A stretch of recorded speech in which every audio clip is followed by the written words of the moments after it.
The education portion of the injectable checkoff. So when we're administering intradermal injections, we're going to administer this between a 5 and a 15-degree angle.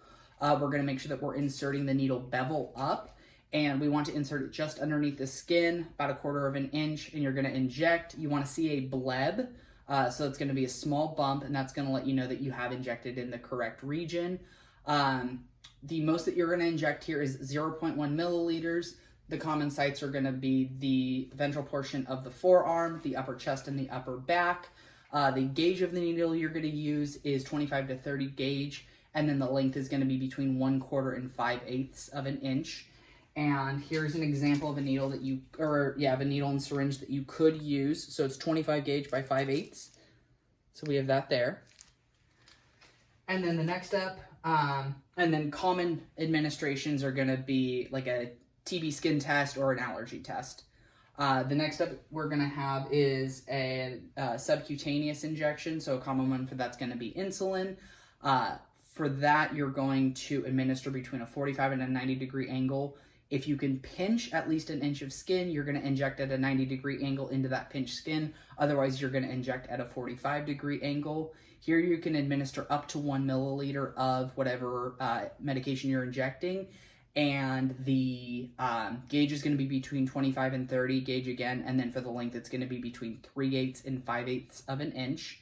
And then common sites for that are going to be the lower abdomen, at least 2 inches away from the umbilicus, as well as the lower back, the hips, and the back of the arm, as well as the thigh, anywhere where there's large fatty deposits so that you can deliver the medication into subcutaneous tissue.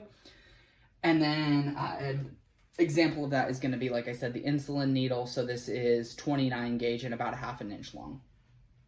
And then our final injection type is intramuscular. For intramuscular, the gauge is between 20 and 24 gauge. The length of the needle is between 1 inch and 1.5 inches. You can administer up to 1 milliliter of medication into the deltoid and up to 2 milliliters of medication into the ventrogluteal and to the vastus lateralis. And then those are the 3 common sites, and then I'm going to show how to find those. So for the first, the vastus lateralis, we're going to find the greater trochanter. So we're going to place our palm on the greater trochanter, and we're going to make an L, and then we're going to find the lateral femoral condyle here. We're going to make another L, and in that rectangle, right in the middle, is the muscle, and we're going to inject into that muscle. There's your vastus lateralis. For the ventrogluteal, you're going to find the greater trochanter again. You're going to point your pointer finger towards the anterior superior iliac spine, and then you're going to pull your other 3 fingers towards the iliac crest. And in this triangle that you create, you're going to inject right in the middle, and that is the ventrogluteal.